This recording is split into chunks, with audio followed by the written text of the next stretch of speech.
اللہ نے اپنے آخری رسول کے لیے یہ طریقہ اختیار کیا تو مہدی موعود کے لیے میں تو کہتا ہوں اس سے طریقہ اختیار تو کیا، کیونکہ رسول اللہ نے نہیں کیا قرآن شریف میں، مگر رسول کی امت سے محبت سے مجبور کر دیا کہ رسول نے کہا اس کا نام میرا نام، اس کے باپ کا نام میرے باپ کا نام، اس کی ماں کا نام میری ماں، اس کا حلیہ میرا حلیہ، اس کی صورت میری صورت، اس کی سیرت میری سیرت، اس کی کلیت میری کلیت، جتنا بیان کر سکتے تھے رسول اللہ صلی اللہ علیہ وسلم نے امت سے محبت کے خاطر وہ تمام طریقے اختیار کر دیے جو رسول اللہ صلی اللہ علیہ وسلم کہہ سکتے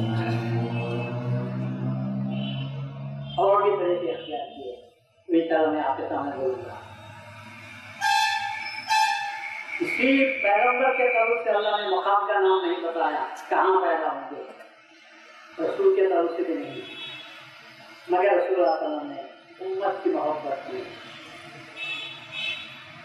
وہ مقام بھی بتا، لوگ یاد نہیں کرتے۔ میں کیا کہہ رہا ہوں، رسول اللہ صلی اللہ علیہ وسلم نے مقام بھی بدل دیا، بتا دیا کہ کہاں ہوں گے، مقام بھی بدل دیا۔ ماننا ہو تو سب کچھ ہے، اور اگر ماننا نہیں ہے تو کچھ بھی نہیں۔ رسول اللہ صلی اللہ علیہ وسلم نے فرمایا، تو دو سوال تو جو آپ کے سامنے آ چکے اس نے تو بیان کر دیا، رسول اللہ کے تعلق سے، ماں کے تعلق سے، باپ کے تعلق سے جو سوالات کیے گئے تھے ان سوالات کا جواب آپ کو دے دیا۔ اب جو سوال آج ہوا ہے وہ سوال یہ ہے کہ رسول اللہ نے فرمایا کہ مہدی موعود فاطمہ کی اولاد سے ہوگا،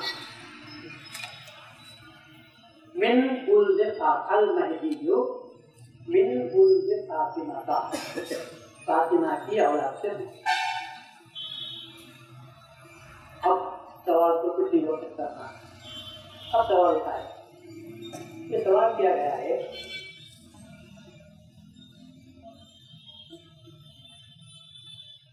سوال یہی ہے کہ مہدی آل رسول سے ہوگا، اولاد فاطمہ سے آپ ہوں گے۔ اب سوال دیکھو، فاطمہ کی اولاد ہندوستان میں نہیں ہے،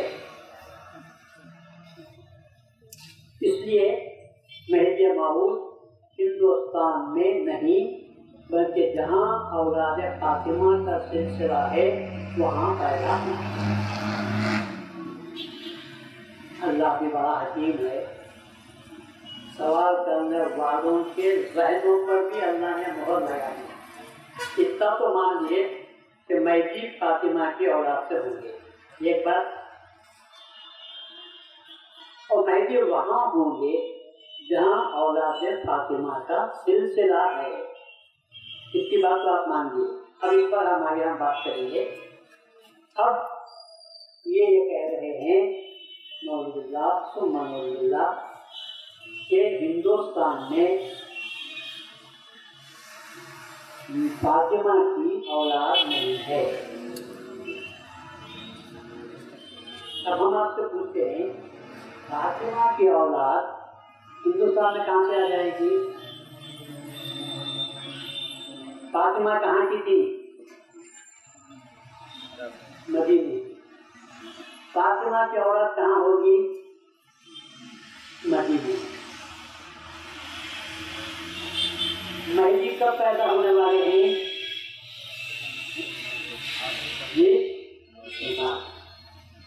تو فاطمہ کی اولاد 800 سال تک عرب میں رہے گی، پھر اس کے بعد ان کو اولاد ہوگی تو مہدی پیدا ہوں گے۔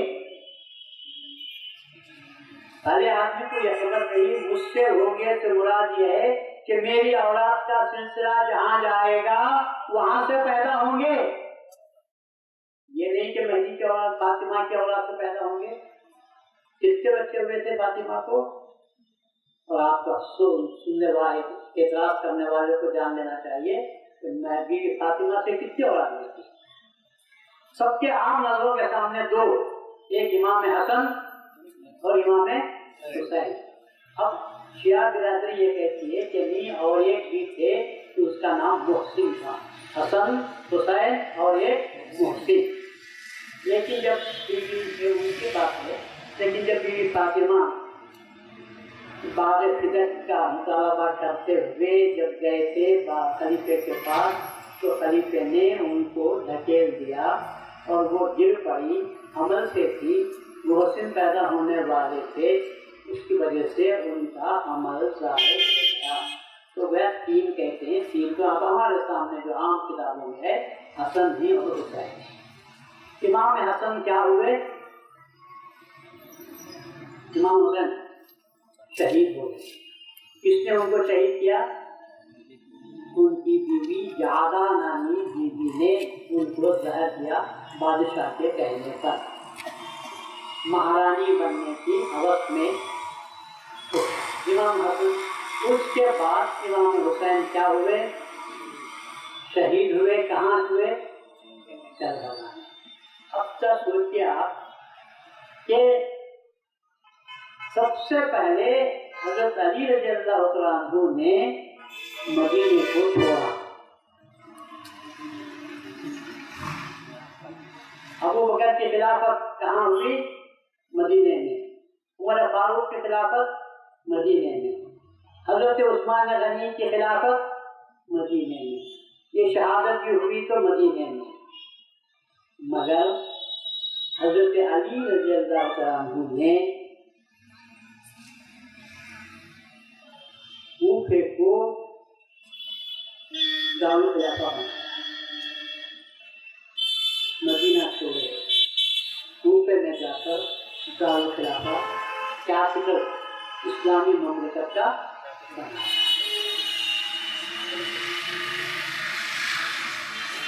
تو اب امام حسن اور حسین، امام حسن بھی خلیفہ بنے تو کہاں کے خلیفہ بنے؟ کوفے کے. امام حسین یزید سے مقابلہ تھا، کوفے کو جانا پڑا تو عرب میں نہیں رہے، کوفے کی چلے گئے، مکہ میں اور مدینہ. اب یہ سب سے کہتا ہے کہ امام فاطمہ کی اولاد تو عرب ہی میں رہنا چاہیے. تو جب آپ کے فرزند ہی نہیں رہے تو امام مہدی کہاں سے پیدا ہو سکیں گے؟ یہ لوگ، ان کی آنکھوں پر اللہ نے اتنا پردہ ڈال دیا ہے کہ یہ لوگ تاریخ سے بھی ناواقف ہیں. اور اس کے بعد جو سلسلہ چلا، کیا سلسلہ چلا ہوگا؟ امام حسین کے صرف 2 یا 3 بیٹے تھے. امام حسین کے ایک میں سب سے پہلے وہ زید حسن مسمہ کہتے تھے، وہ پیدا ہوئے. اس کے بعد اور 2 بچے پیدا ہوئے. لیکن ہم یہ پوچھتے ہیں اس کے بعد کیا سب کے لیے یہ ضروری ہے کہ ان کی اولاد بھی وہیں رہے؟ جبکہ آپ کو سن کر تعجب ہوگا، جبکہ ایک شخص ایسا بھی ہے جس کے 20 بیٹے 29 لڑکیاں پیدا ہوئی. تو کیا ایک گھر میں رہ سکتے ہیں؟ ایک جگہ پر رہ سکتے ہیں؟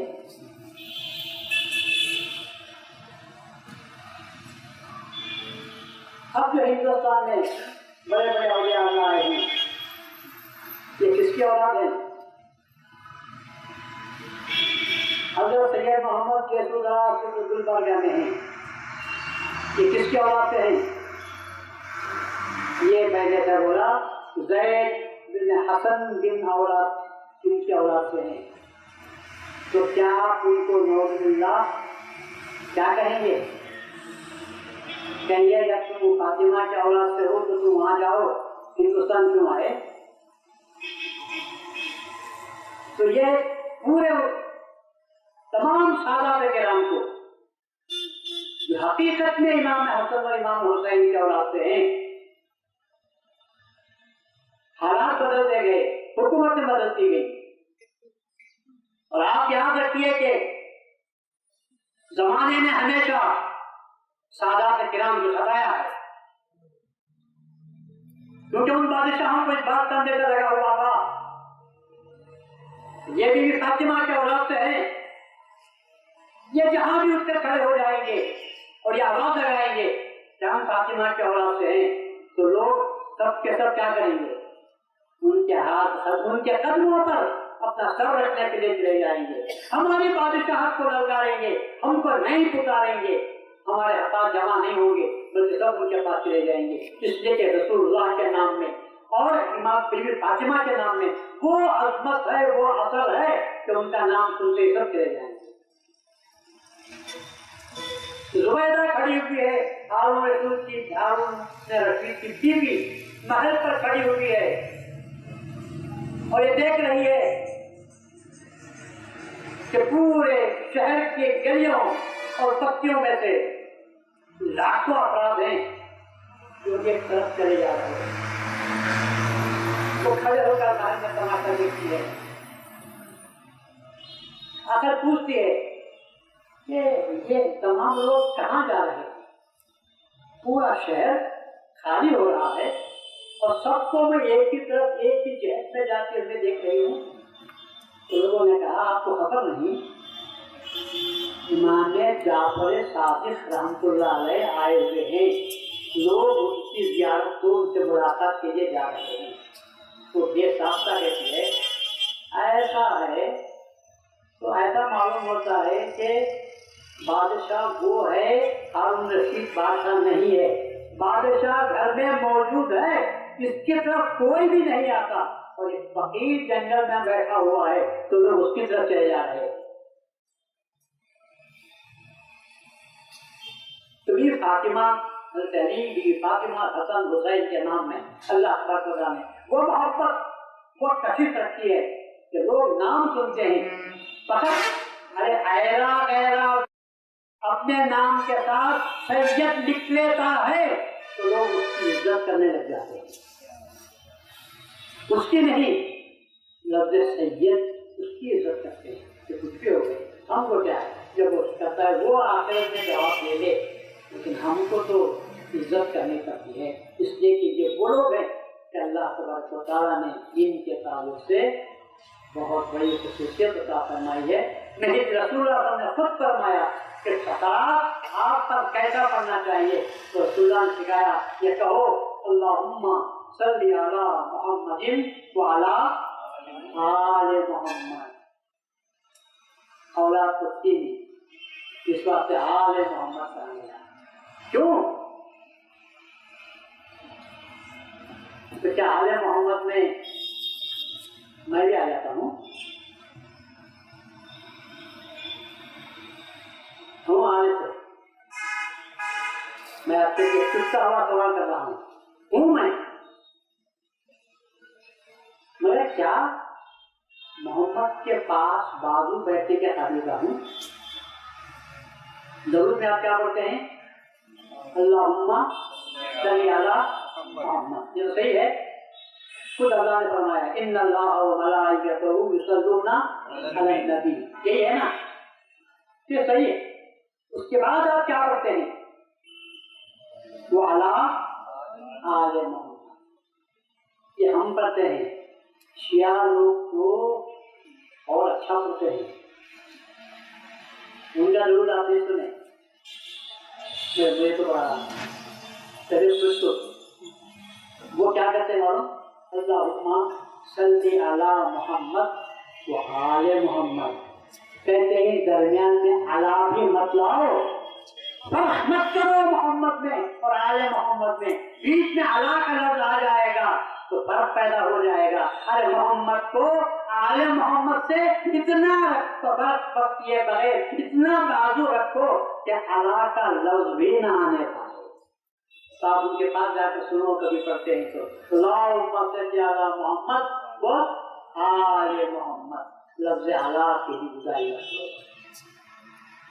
تو بغیر صلی علی محمد کے ساتھ و آل محمد۔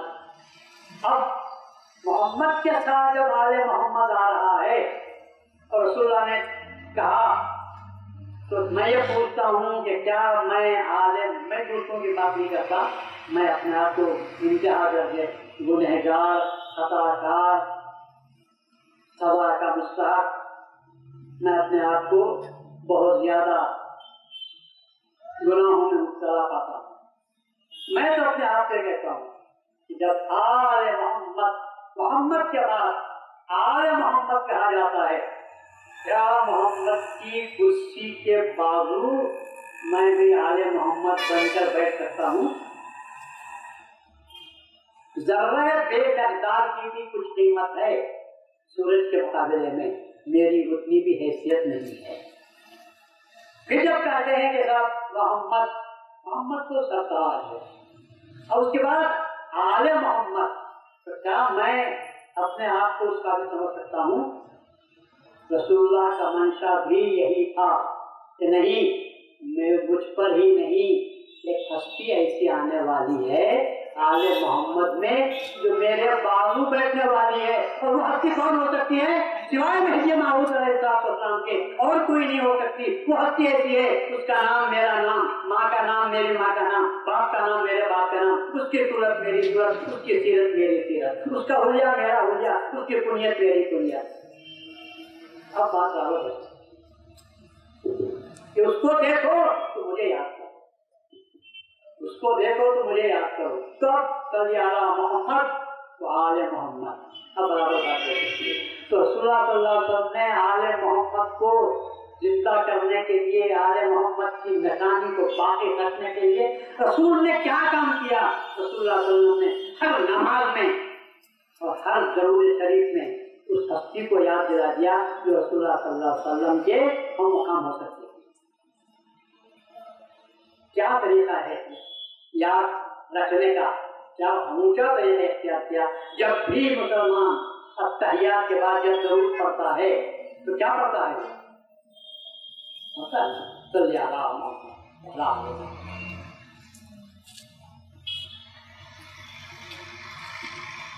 بات آپ کو ضرور معلوم ہے۔ میں سوال یہ ہے کہ کیا آل محمد کا عرب ہی میں رہنا ضروری ہے؟ اگر ہے ہوتا امام حسن کو روکنا چاہیے تھا، امام حسین کو روکنا چاہیے تھا۔ اب اس کے بعد جب سادات کرام باقی رہے، اموی حکومت نے جب بادشاہت کو قائم کیا، عباسیوں نے بادشاہت کو قائم کیا، اس زمانے میں جو سادات کرام تھے، جن پر لوگ پروانوں کی طرح مٹتے ہوئے چلے جا رہے تھے، بادشاہوں نے ان کے وجود کو اپنے لیے خطرناک سمجھا۔ اور آپ کو یہ بات یاد رکھنی چاہیے کہ سادات کرام میں سے خصوصاً امام حسن، اس کے بعد خصوصیت کے ساتھ امام حسین کے اولاد میں سے جتنے سادات کرام تھے، ان سب کو بادشاہوں نے زہر دے کر مروایا ہے، ایک کو باقی نہیں رکھا۔ جب محسوس کرنے لگے کہ لوگ ان پر پروانہ باہر جا رہے ہیں ان کے پاس، اور ان کی ایک حرکت، ان کا ایک اشارہ ہماری سلطنت کے لیے خطرہ ثابت ہونے والا ہے، انہوں نے ان سادات کرام کو ہمیشہ کے لیے ختم کرنے کا زہر دے دیا۔ کسی کو تو شہید کروا دیا اور کسی کو زہر دلوا دیا، پوری تاریخ گواہ۔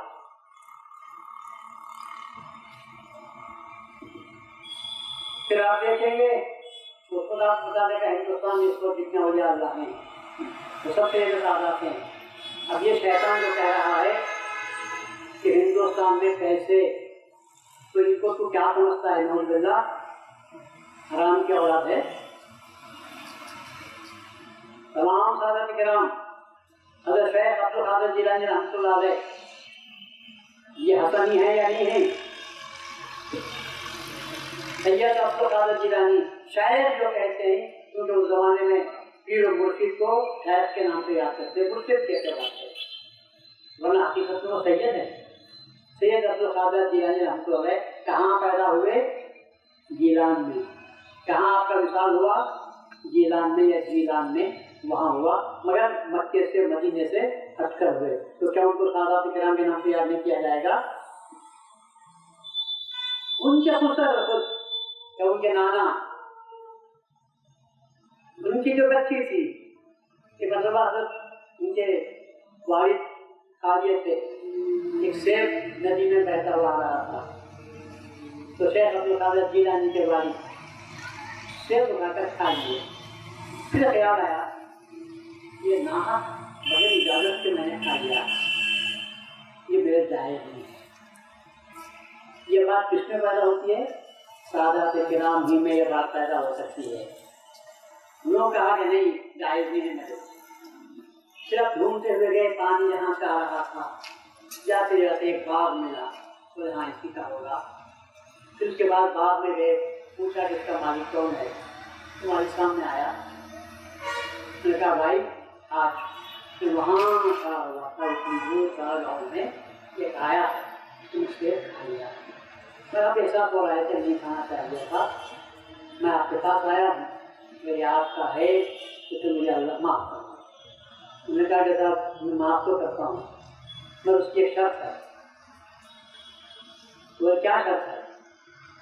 کہا میری ایک لڑکی ہے، لنگڑی ہے، بہری ہے، گونگی ہے، اپا ہے، ہدوئی ہے، اندھی بھی ہے، اگر تم اس سے شادی کرتے ہو تو میں تمہارے اس گناہ کو، سیب کھانے کے گناہ کو میں معاف کر دوں گا۔ میں نے سوچا زندگی تو بدل کر دیتا ہوں، میں خدا کے پاس جواب دہی میرے لیے مشکل ہو جائے۔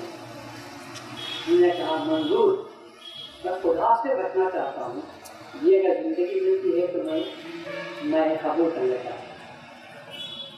شادی اسی وقت شادی ہوگی، اور رات میں جب میاں پہنچے بیوی کے پاس تو چاند کا ٹکڑا، روشن، خوبصورت، بہترین ہاتھ، بہترین پاؤں، زبان سیدھی، ہاتھ ایسے پیارے، کانوں سے سننے والے، پریشان ہو گئے کہ مجھے دھوکہ ہو گیا، کیا ہر جگہ پر آ گیا۔ اس سے جب باپ آئے دوسرے مجھے کیوں کیا بات ہے؟ بھائی آپ جو بولے تھے وہ شرائط اس کے اندر نہیں ہے، اس کی شرط نہیں ہے، یہ میرے لیے کیسے جائز ہو سکتا ہے؟ انہوں نے کہا کہ آپ نے سمجھا نہیں، گونگے سے مراد یہ ہے کہ ناحق نہیں بولتی، جب بھی بات کرے گی حق بولے گی۔ بہری سے مراد یہ ہے کہ ناحق ایک جملہ اس نے نہ سنا اور نہ سننے کے لیے تیار ہے۔ وہ اندھی سے مراد یہ ہے کہ ناحق کو اس نے نہیں دیکھا، صرف حق کو دیکھا اور ناحق کو کبھی نہیں دیکھی۔ اور لنگڑی سے مراد یہ ہے کہ گھر کے باہر اس نے قدم نہیں رکھا۔ میں پوچھتا ہوں، ایک عام آدمی کی نشانیوں کو آدمی سمجھ نہیں سکے تو خدا کی نشانیوں کو لوگ کیا سمجھ سکیں گے؟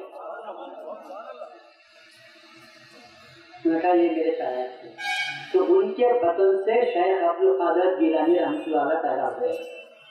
اب بتاؤ جس ماں نے اس قدر احساس، اس قدر پاکیزہ احتیاط کے ساتھ، پاکیزگی کے ساتھ اس کے باپ نے اس کی تربیت کی ہوگی اور وہ بھی، تو ان کی اولاد سے شیخ عبدالقادر جیلانی رحمۃ اللہ علیہ پیدا ہوئے ہیں، کوئی باہر ہے۔ تو کیا ہم ان کو کہہ سکتے ہیں کہ تم نہیں ہو سکتے؟ کس کس کو تو آپ برا بھلا بولیں گے؟ سادات کرام سے آپ کس کس کو ہٹائیں گے، نکالیں گے؟ اور وہ بھی تو ولی ہیں اور اپنے زمانے کے کامل ولی کہلاتے ہیں۔ آپ کی ولادت سن 471 ہجری میں ہوئی ہے، آپ کی عمر 91 سال آپ کی ہے اور 562 ہجری میں آپ کا وصال ہوا ہے۔ اس کے بعد امام حسین کے اولاد میں آپ جانتے ہیں امام زین العابدین، امام زین العابدین نام کا علی، کثرت عبادت کی وجہ سے حضرت کو زین العابدین کے نام سے پکارتے تھے۔ سجاد بھی آپ کا لقب تھا، اس لیے کہ آپ سجدے زیادہ کرتے تھے اور کثرت سے نمازیں پڑھا کرتے تھے، سجاد بھی آپ کا لقب تھا۔ آپ کی نسل میں فرزندوں میں 6 فرزند ہوئے ہیں۔ امام باقر، عبداللہ باہر، زید شہید۔ عبداللہ باہر کی نسل رے میں ہے، میں ہے، جرجان میں ہے، یہ سب ایران میں ہے۔ اولاد کس کی ہے؟ یہ فاطمہ کی۔ کہاں کہاں گئی ہے؟ مختلف مقامات میں۔ کیا مختلف مقامات پر سفر کرنے کی وجہ سے ان کو سیادت سے ہٹایا جا سکتا ہے؟ یہ کہہ سکتے ہیں کہ نہیں ہے؟ کہ کس کو گالی دے رہے ہیں؟ امام مہدی موعود علیہ السلام کے وقت میں کس کس کو گالی جا رہی ہے؟ ان کی تمام سادات کرام کو، اولیاء اللہ کو، کہ جن کے واسطے سے اللہ تعالیٰ نے مہدی موعود علیہ السلام کو پیدا کیا۔ اس کے بعد کیونکہ بعض لوگوں کے کہنے کی بنا پر ان کے بعض لوگوں نے خلافت کا بھی دعویٰ کیا تھا۔ سادات کرام کو بھی بھٹکانے والے بہت ہوتے ہیں۔ کہا کہ جب آپ کھڑے ہو جائیے تو کوئی بھی نہیں ٹکے گا، تو کھڑے کرو گے ایک صحابہ میں سے ان کو شہید کر دیا۔ مگر مخالفت ضد سید سادات کرام سے سب کے پاس جاتی تھی۔ اس کے بعد پھر ایک ہستی پیدا ہوئی، حسین ضد کا معاف نام سے۔ ان کی بھی نسل کثیر ہے اور ان کی اولاد سنبھل، کہاں ہے سنبھل؟ ہندوستان میں ہے، کیتل ہندوستان میں ہے۔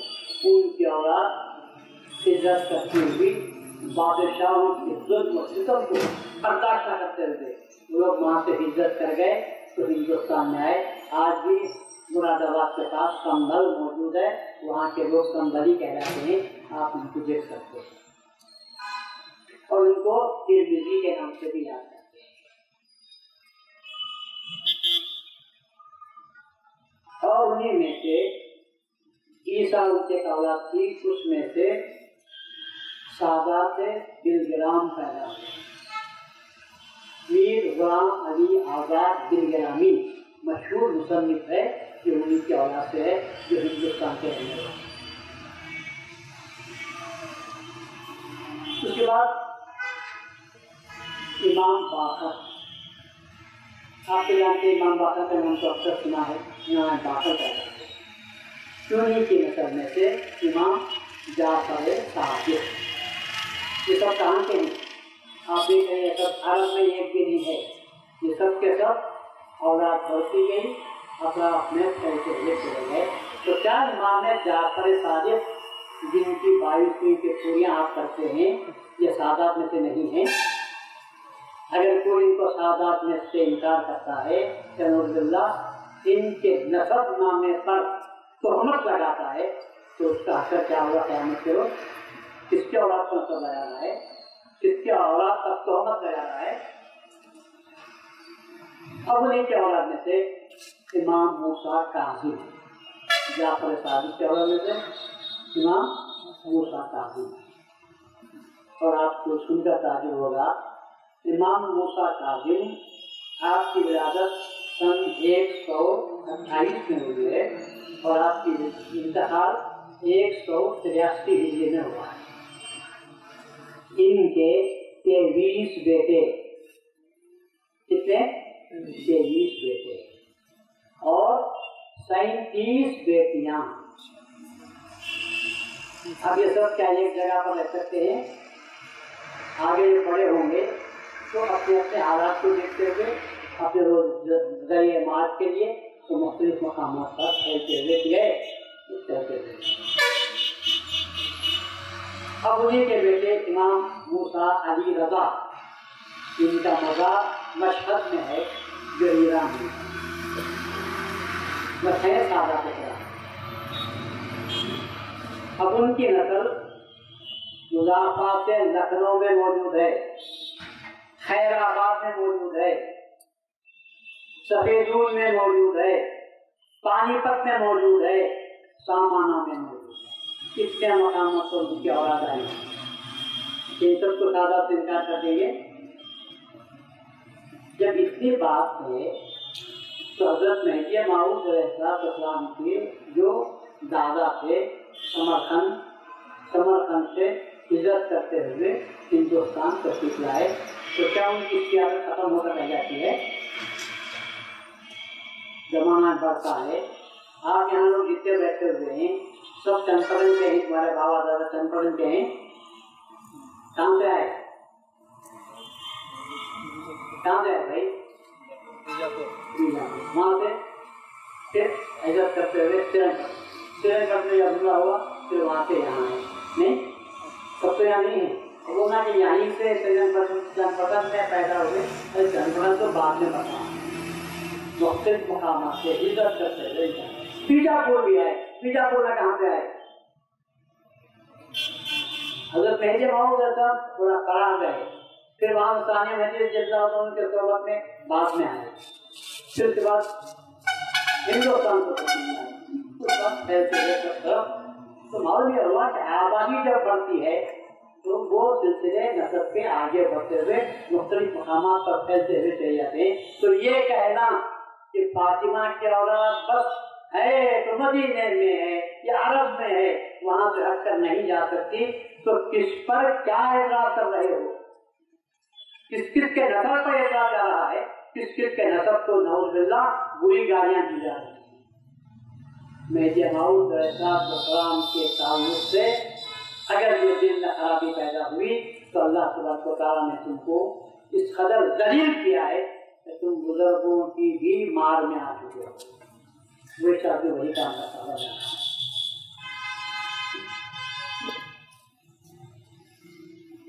ہے۔ اس کے بعد اب سوال یہ ہے کہ ہند میں کیسا پیدا ہو گیا؟ اصل اس کا اعتراض یہ بھی ہے کہ ہند میں کیسا پیدا، وہ یہ سمجھتا ہے کہ ہند جو ہے یہ ہندوؤں کی وجہ سے ہے، ایسا نہیں ہے۔ رسول اللہ صلی اللہ علیہ وسلم کی زوجہ محترمہ ہمارے سب کی ماں کا نام کیا ہے؟ پہلی بیوی آپ کی خدیجہ الکبریٰ، شاید کام ہے۔ خدیجہ الکبریٰ سے خدیجہ الکبریٰ نے پہلا نکاح کہاں ہوا تھا؟ 40 سال کی عمر میں رسول اللہ نے شادی کی، آپ کی 40 سال، رسول اللہ کے 25 سال۔ اس کے پہلے بیوی خدیجہ کا نکاح 2 آدمیوں سے ہو چکا تھا، ان سے بچے بھی پیدا ہو سکتے تھے۔ ابو حالہ ایک ان کے شوہر کا نام ہے، ان سے 3 بچے پیدا ہوئے، اس میں ایک بچے کا نام ہند، کیا ہے؟ ہند۔ کس کا نام بولو ہے؟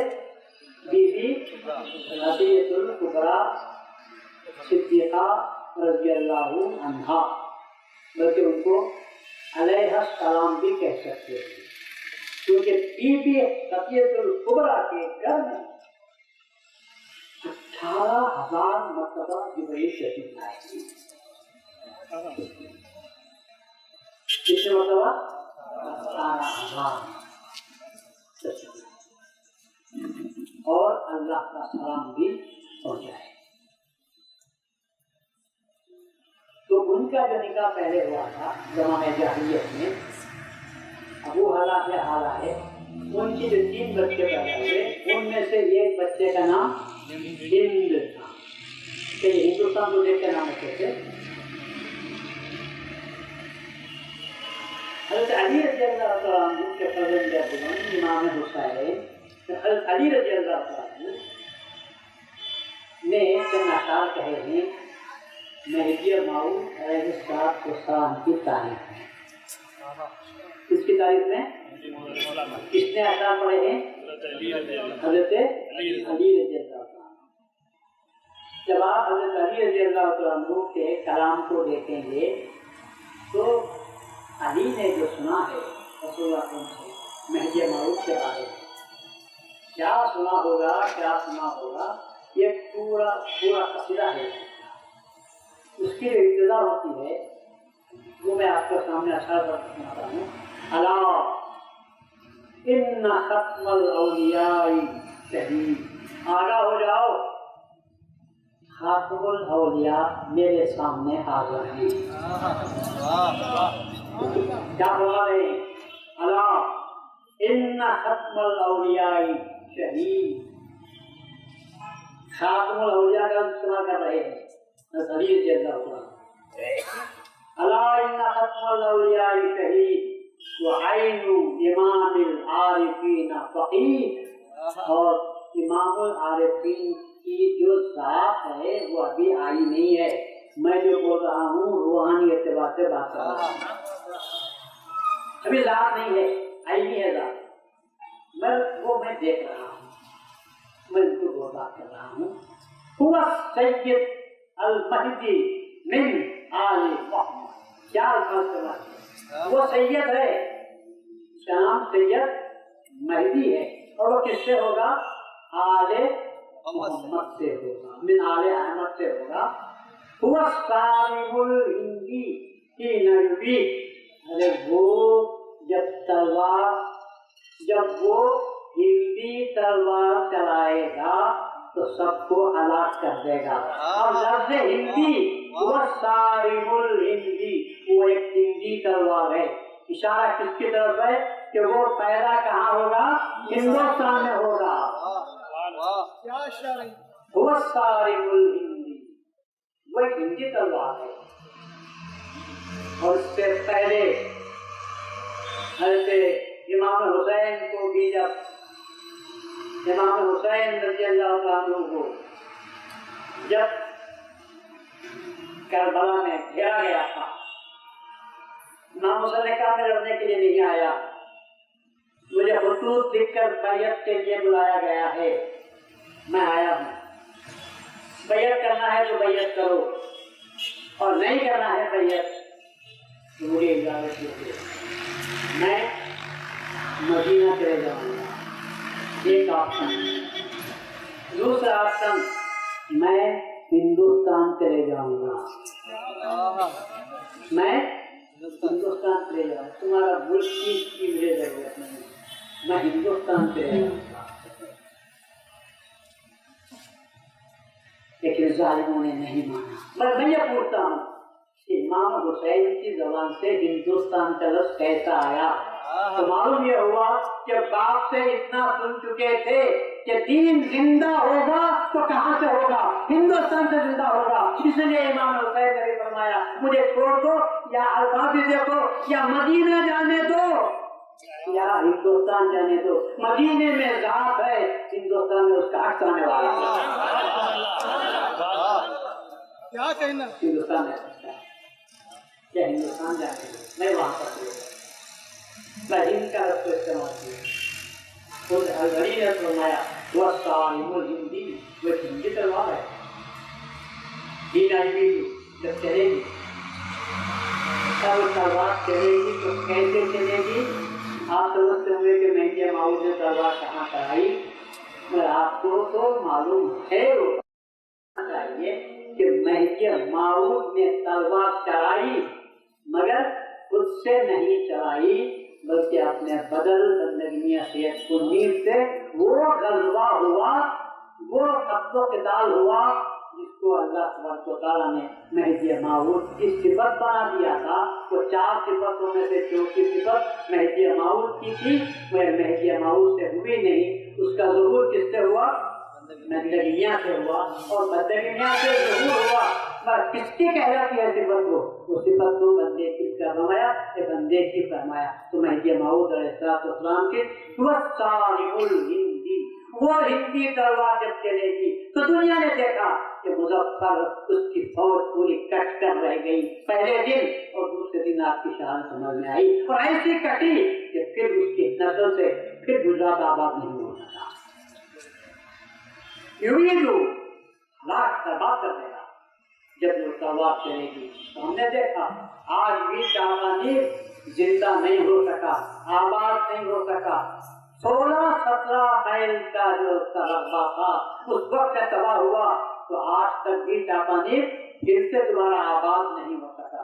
ہندو انگریزوں نے، اس بات کے ہندوؤں نے بہت کوشش کی کہ وہ آباد ہو جائے، لیکن وہ آباد آج تک بھی نہیں ہو سکا۔ کیا تلوار ہندی چلی ہوگی تو سب کو تباہ و تارا کر دیا۔ اسی کو کہتے ہیں حضرت امام حضرت علی جب وہ کیا تھا، ہندی تلوار ہے، جب چلے گی تو سب کو ہلاک کر کے رکھے۔ تو آپ کو معلوم ہوا کہ ہندی کا لفظ کس نے استعمال کیا ہے؟ حضرت علی رضی اللہ عنہ نے بھی ہندوستان کو یاد بھی کیا اور اپنے اشعار میں بھی مہدی موعود کی تعریف کی، اس کے ساتھ ساتھ ہندوستان کا لفظ بھی آپ نے استعمال کیا۔ اس کے بعد پھر ہم دیکھتے ہیں تو رسول اللہ نے بھی ہندوستان کو یاد کیا ہے۔ کس نے یاد کیا؟ رسول اللہ صلی اللہ علیہ وسلم نے بھی اس کو یاد کیا ہے؟ ہندوستان کو یاد کیا ہے۔ آپ سے بیان کیا یاد کیا ہے؟ دو وقت یاد کیا ہے۔ تو آپ کو معلوم ہوگا کہ رسول اللہ صلی اللہ علیہ وسلم کے ذہن میں بھی ہندوستان ہے۔ ہاں، اور کیسے وقت یاد کیا ہے؟ خالی یاد نہیں کیا بلکہ بتا دیا کہ مہدی موعود علیہ السلام کہاں پیدا ہونے والے ہیں؟ ہندوستان میں پیدا ہونے والے ہیں۔ چنانچہ آپ سنے ہوں گے رسول اللہ صلی اللہ علیہ وسلم نے 2 مرتبہ یاد کیا ہے۔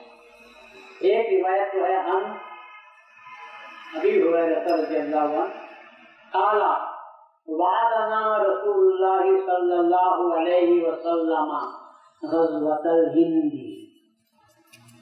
رسول اللہ صلی اللہ علیہ وسلم نے ہم سے ہندوستان کے ایک غزوے کا وعدہ فرمایا ہے۔ کیا رسول اللہ کا وعدہ جھوٹا ہو سکتا ہے؟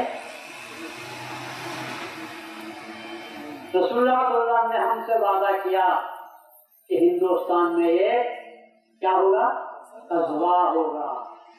آپ جانتے ہیں کہ غزوے کی تاریخ کیا ہے؟ یہ فرماتے کون ہیں؟ روایت کس کی ہے؟ حضرت ابو ہریرہ کی روایت ہے۔ تو رسول اللہ نے ابو ہریرہ کے سامنے اس غزوے ہند کی کیا تعریف فرمائی ہوگی کہ ابو ہریرہ کے الفاظ ہیں فَإِنْ أَدْرَكْتُهَا مُنْفِقْ فِيهِ مَاهِي، کہ اگر میں اس کو پالوں تو میں اس میں اپنی نفسی جان کو قربان کر دوں گا اور میرا مال بھی قربان کر دوں گا۔ فَإِنْ أُقْتَلْ كُنْتُ مِنْ أَفْضَلِ الشُّهَدَاءِ، اگر میں اس جنگ میں مارا جاؤں، قتل کر دیا جاؤں تو میرا شمار افضل شہداء میں ہوگا۔ وہی ارجے، اور اگر میں شہید نہیں ہوا بلکہ زندہ واپس ہو گیا تو انا ابو ہریرہ المحدث، تو میں وہ ابو ہریرہ ہوں جسے وہ شخص کی آگ سے ہمیشہ کے لیے آزاد کر دیا گیا۔ تو رسول اللہ صلی اللہ علیہ وسلم نے کس کا ذکر کیا ہے؟ ہند کا غزوہ ہونے والا ہے، اور جو غزوہ ہوگا اس کی شان یہ ہے ابو ہریرہ کے پاس کہ وہ تمنا کرتے ہیں کہ اگر میں شہید ہو جاؤں تو بھی جان مال سب دے دوں گا، شہید ہو جاؤں گا تو افضل شہداء ہوں گا، اور بچ جاؤں گا تو دوزخ کے ہاتھ سے ہمیشہ کے لیے بچ جاؤں گا۔ میں یہ پوچھتا ہوں کیا ابو ہریرہ نے رسول اللہ صلی اللہ علیہ وسلم کے ساتھ جنگ نہیں کی تھی؟ کیا ابو ہریرہ کے لیے جنگ نئی بات تھی؟ کتنے غزووں میں شریک ہوئے ہوں گے، وہ بھی کس کے ساتھ؟ رسول اللہ صلی اللہ علیہ وسلم کے ساتھ۔ جو ہستی رسول اللہ صلی اللہ علیہ وسلم کے ساتھ جنگوں میں حصہ لی ہوگی، کیا اس کو جنگ نئی بات ہے؟ لیکن اس کی بھی یہ تمنا ہے، حضرت کی بھی یہ تمنا ہے، اگر میں اس میں کیا شان رسول اللہ نے بیان کی ہوگی کہ ابو ہریرہ کہتے ہیں اگر میں اس جنگ کو پالوں تو میں اپنی جان اور مال کو اس میں قربان کر دوں گا۔ اور میں شہید ہو جاؤں گا تو افضل شہداء ہوگی، میں نشان افضل شہداء کی ہوگی۔ کیا شہیدوں میں آپ نہیں تھے؟ شہیدوں کو آپ نے نہیں دیکھا ہوگا؟ میں شان فرما، اور اگر میں بچ گیا تو میرا شمار ان میں ہوگا جن کو اللہ تعالیٰ نے ہمیشہ ہمیشہ کے لیے دوزخ سے، آگ سے محفوظ کر دیا ہے، آزاد کر دیا ہے۔ کیوں؟ مہدی موعود نے ابھی جو آیتیں پڑھی اس میں صاف موجود ہے، خاص کرنے کو کیا ہے کہ جو شخص مہدی موعود علیہ السلام پر ایمان لاتا ہے تو اس کو ایک صاحب ایمان کہتے ہیں۔ وَمَن يَكْفُرْ بِهِ مِنَ الْأَحْزَابِ، اور مختلف فرقوں میں سے جو کوئی اس کا انکار کرے گا کیا ہوگا؟ فَالنَّارُ مَوْعِدُهُ، تو دوزخ اس کا ٹھکانہ ہوگا۔ اندازہ لگاؤ، اس آیت کو سامنے رکھو اور ابو ہریرہ کے الفاظ کو سامنے رکھو تو پتا چلے گا کہ رسول اللہ کے بعد اگر کوئی ہستی ایسی ہے کہ جس پر ایمان لانے کے بعد دوزخ کی آگ پر ہمیشہ کے لیے حرام ہو جائے گی، وہ کون ہستی ہو سکتی ہے؟ سوائے مہدی موعود علیہ السلام کے اور کوئی ہستی نہیں۔ تو یہاں بھی غزوہ ہند کے الفاظ کس کے جواب سے نکلے ہیں؟ یہ رسول اللہ نے فرمایا کہ ہندوستان میں غزوہ ہونے والا ہے، اور اس سے کیا ثابت ہو رہا ہے؟ اس سے ثابت ہو رہا ہے غزوہ ہندوستان میں ہوگا تو مہدی کی بعثت بھی ہندوستان میں ہونے والی ہے، کیونکہ غزوہ کب ہوتا ہے؟